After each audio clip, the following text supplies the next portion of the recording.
Hello, my name is Destiny, and welcome to my channel, Destined by Design for You.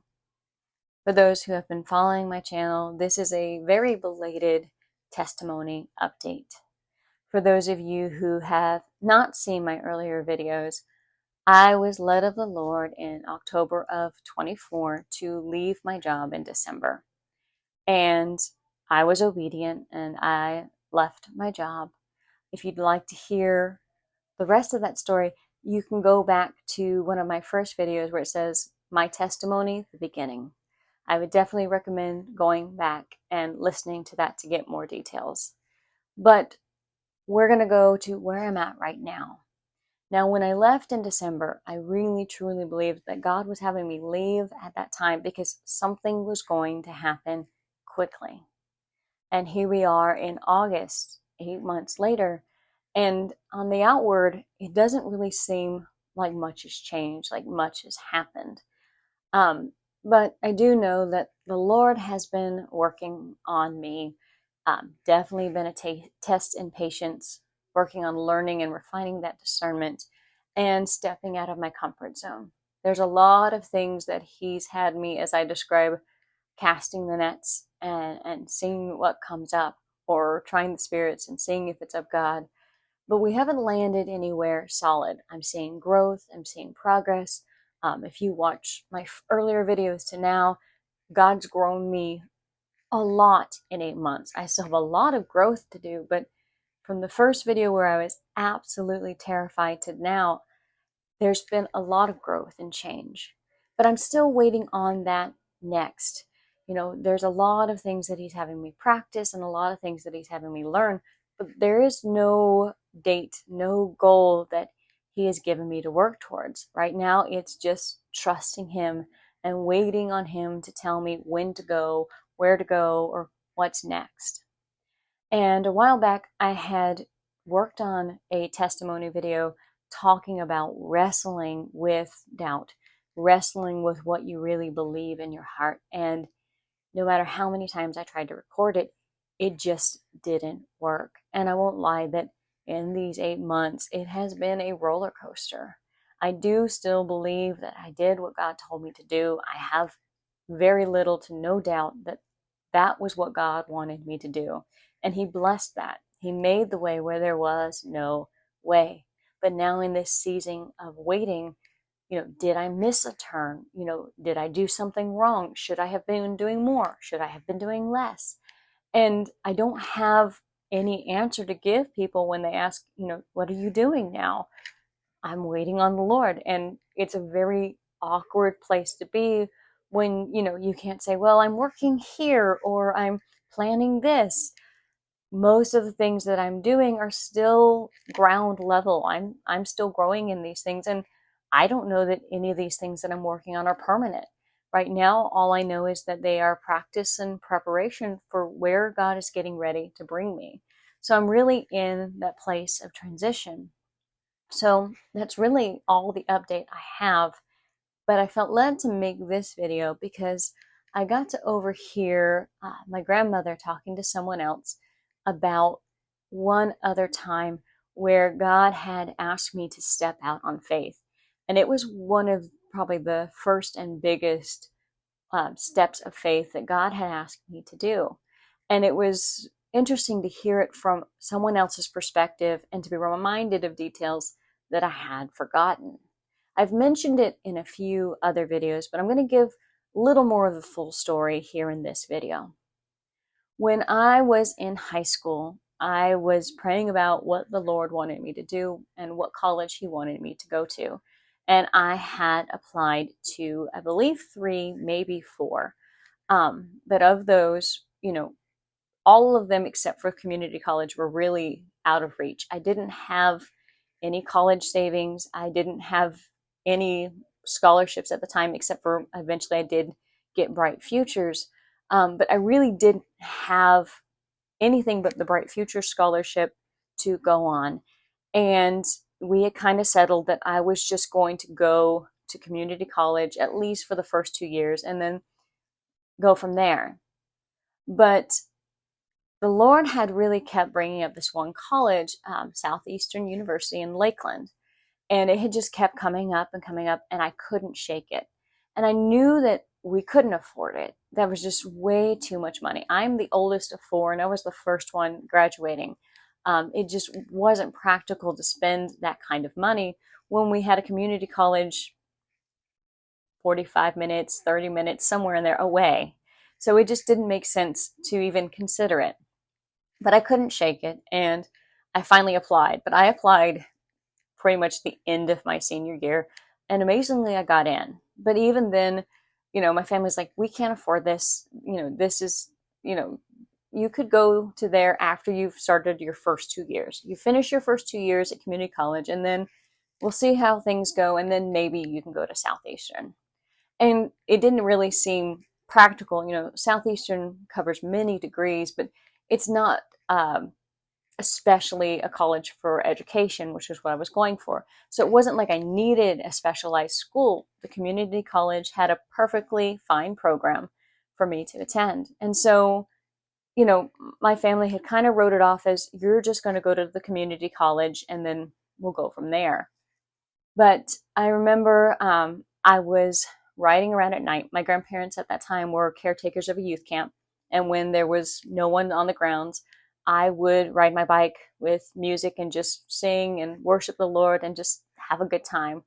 And so I was riding around the camp on my bike, and a song came on. And the main thing that stood out in that song was, "Nothing is impossible for you." And it just repeats that over and over and over again. And as I was riding my bike, I had to stop because I just had this knowing, and I just broke down in tears because I knew that God was telling me He wanted me to go to Southeastern, and I didn't want to do it. It was not going to be easy. It wasn't practical. It was expensive. And for all I knew, it would require me to live on campus. It was just going to be this huge shift that I didn't feel ready for, and I wasn't sure how I could even fight for it because it didn't make sense. I didn't hear a voice, internal or audible. It just had this knowing that God wanted me to go to Southeastern and He would make the way.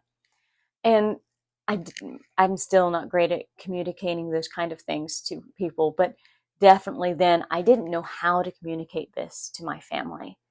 And, eventually, I was talking to my grandmother about it, and she's like, your mama said that we just can't afford it. You just can't do it.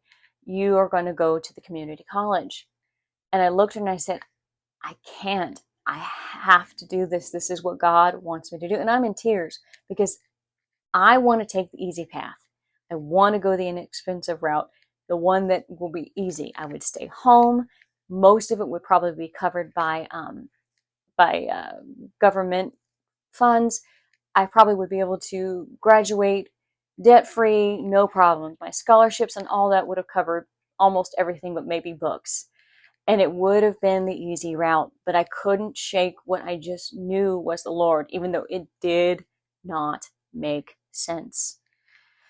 And so my grandmother said, well, if that's what God wants you to do, then He's going to have to provide to cover the tuition. So we began the financial aid process, and it was a roller coaster. There was a win here and a loss here. I was qualified for this. I didn't qualify for that. I would have to stay on campus. Oh, but look, here's a waiver. You won't have to stay on campus. You're required to. It was just one thing after another. It would be green light, then red. There was very few yellow lights. And I just remember the emotional roller coaster, and I was ready to get off. I was like, it would be so much easier if I could just go to community college and be done. But the Lord made a way until we got to almost orientation, and there was an issue with some paperwork, and they needed us to come in and bring some paperwork, and they would look over that, and then they would make their final decision on my financial aid. And it was the last thing. This would decide whether it was even possible for me to go. So we went the day of orientation, and we went to the financial aid. We brought in the paperwork. The lady took the paperwork to another room, and she came back in. She goes, okay, we're going to accept it, put things in the computer. Here's your scholarships. Here's your financial aid. Here's what it would cost you. Here's where we learned. Be careful what you ask for, because my grandmother had said, God will have to cover the tuition. He covered the tuition, but we would have to pay for books and a few other fees. But God did what my grandmother said he'd have to do. He covered the tuition. And again, God kept providing. My scholarships, my grants, all the things that I had covered my tuition pretty much throughout my entire 4 years. And I worked a summer job. That summer job would pay for the uh, fall course, and then my grandparents helped by paying for the spring. But I never had to take a loan. I graduated debt free from a college that I couldn't afford to go to. This had nothing to do with um, us not realizing we had money that we didn't know we had. This was God all the way, because He provided. He provided the job, He provided the funds. Everything came together, but literally at the last minute. Like, I went to orientation thinking I would probably just get information and we still wouldn't know if I was going or not. No, we got in that room, we got the approval, we paid for my fall semester, and then we went and registered for classes. I got my student ID.